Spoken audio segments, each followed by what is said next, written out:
एक रात मैं अपनी माँ के कमरे में गई तो मैं देखकर दंग रह गई, क्योंकि कमरे में तो चाचा, मेरा नाम रिधिमा है और मैं अभी 20 साल की लड़की हूँ। मैं अपने माता पिता के साथ रहती हूँ और मैं अपने माँ बाप की इकलौती बेटी हूँ। मेरी माँ का नाम हिमा है, उनकी उम्र 37 साल है और पापा का नाम सुरेश है, उनकी उम्र 42 साल है। हमारे घर के बगल में हमारे चाचा का घर है, जो कि हमारे घर में घूमने के लिए आया करते थे। उनका नाम विजय है। एक दिन मैं अपने स्कूल में पढ़ने के लिए गई हुई थी। वहाँ पर एक लड़का मुझे लाइन मार रहा था, लेकिन मैंने उसको भाव नहीं दिया। दरअसल मैं भी उसे पसंद करती थी, लेकिन मुझे उसे घुमाने में ज़्यादा मज़ा आता था। इसी तरह से कई दिन बीतने लगे और हम दोनों साथ साथ घूमने फिरने लगे। उसका नाम महेश था। अब मैं महेश दोनों शादी करना चाहते थे। मैं इधर, मेरे पापा रोज़ ऑफिस जाया करते थे और शाम को ही घर में वापस आया करते थे। मेरे मम्मी पापा का कमरा मेरे कमरे के पास ही था, इसलिए उनको मेरे कमरे में, उनके कमरे की सारी आवाज़ें मैं सुन सकती थी। मैंने नोटिस किया कि मेरी मम्मी के कमरे में कुछ अजीब सी आवाज़ें आ रही थी। पता नहीं क्यों मुझे मेरे मम्मी के चीखने की आवाज़ सुनाई दे रही थी। फिर मैं यही सोचते सोचते सो गई। इधर मैं सुबह कॉलेज चली गई। वहाँ मुझे महेश ने कहा, रिधिमा, मेरे मम्मी पापा हमारे रिश्ते के लिए मान गए हैं, अब तुम भी अपने मम्मी पापा से बात कर लो। तो मैंने कहा ठीक है।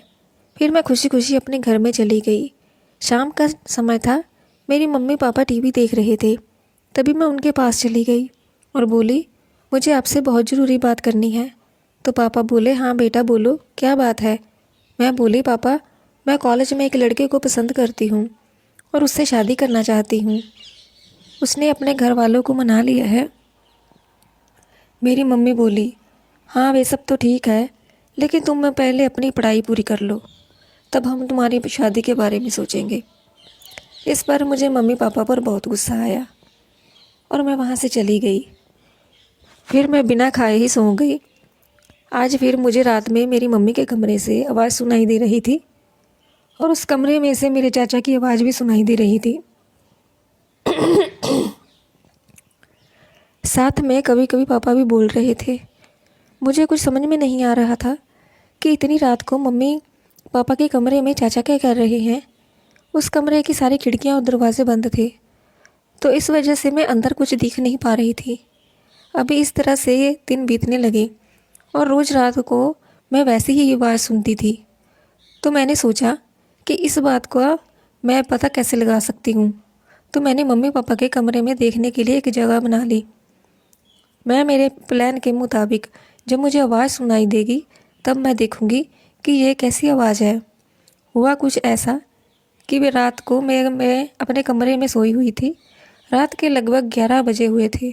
तभी मेरे मम्मी के कमरे से आवाज़ आने लगी। आवाज़ सुनते ही मैं उस जगह पर गई और देखने लगी कि मुझे अंदर साफ दिखाई नहीं दे रहा था, क्योंकि अंदर कुछ धुआं उठ रहा था। मुझे समझ में नहीं आ रहा था कि धुआं कैसा उठ रहा था। तभी मेरी मम्मी बोली, अरे बाबा, ज़रा धीरे धीरे, बगल में मेरी बेटी का कमरा है, वो सोई हुई है, अगर वो उठ जाएगी तो दिक्कत हो जाएगी।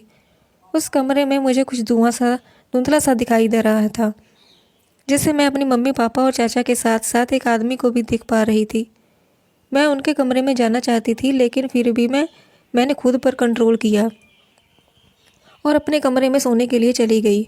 फिर सुबह होते ही मेरी मम्मी पापा कुछ थके थके से लग रहे थे, लेकिन फिर भी मम्मी घर का सारा काम कर रही थी और ऐसा व्यवहार कर रही थी जैसे कुछ हुआ ही नहीं था।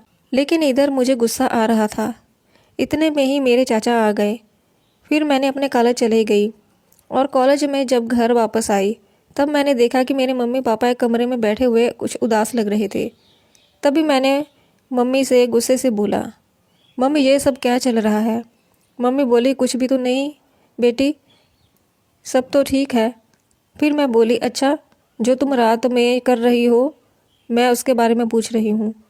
रात में तो तुम लोग मिलकर ये सब क्या करते हो, और आप लोगों के कमरे में रात को चाचा क्या करते हैं।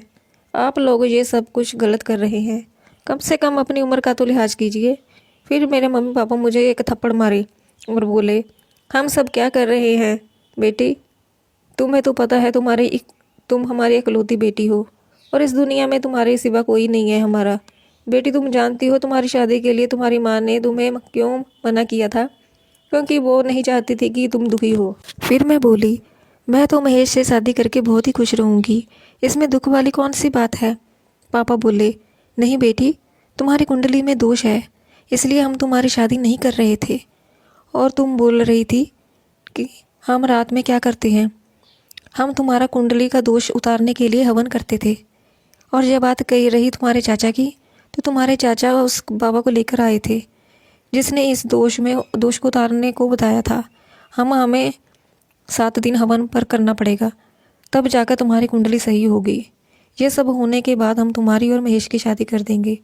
फिर ये सब सुनकर मैं थोड़ा सा इमोशनल हो गई और बोली, सॉरी मम्मी पापा, लेकिन आप लोग मुझे ये पहले भी बता सकते थे। तो मम्मी बोली, नहीं बेटा, हम तुम्हें डिस्टर्ब नहीं करना चाहते थे, क्योंकि इससे तुम्हारी पढ़ाई बिगड़ सकती थी।